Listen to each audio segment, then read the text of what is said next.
1/9/2012. We have a pre-market 52-week high gap, and it's Apple Inc. Apple Inc. Apple Inc. is gapping up into the 52-week high alerts on the pullbacks, just like we said down at the now that they have liquidated the stock in the last quarter of 2011. They have a gap sequence that we're going to be taking a look at. It'll be $2.50 increments above the 52-week high times 4 stages of volatility. That would take us from that 52-week high, potentially $10 in a shorter-term macro price over a combination of 5-day period. However, when you do break a 52-week high, you look for that high price to be in $2.50 ratio increments, okay? Because when you are going to break a 52-week high, here we are on the weekly, and we closed here. The low of the week was 409. Now you could take a look at the short-term gap sequence to 426.27 by 426.20. Now, in a pre-market earnings season opening kickoff 2012 bell, you have Apple leading the way in the pre-market gap, as we do.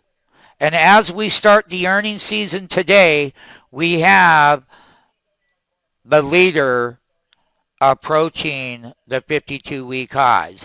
We will measure that breakout level in $2.50 price increment levels so that the MMTs will know that when you get short-term exhausted, that you would take and fade the short for a profit and then get net long right back over on the other side of that strength and get net long and enjoy these trades as they set up.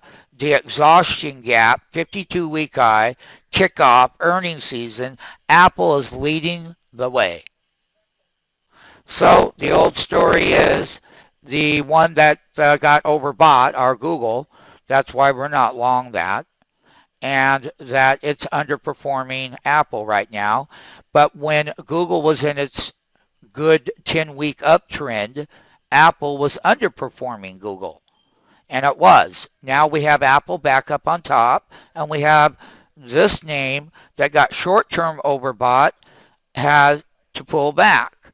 So that's the invert part, and we will compare a 3-month on balance volume rate of change mathematically between Apple and Google so that MMTs can see that the remaining of this calendar year, we're only 9 days, 1/9/2012, 8 minutes to the 2012 kickoff earnings season, and how to trade earnings in after hours and pre-market, and how do you get through all of it and come out ahead. And once again, short-term trade management, long-term, mid-term, it doesn't matter what time frame of trade management we use. We will take the imbalances, so when you get too overbought, you have to come down. Like Google, we short at 670 here. And you're pulling back here. And you got Apple finally performing. So people are going to lose focus over here. We'll look to buy the dips on Google now.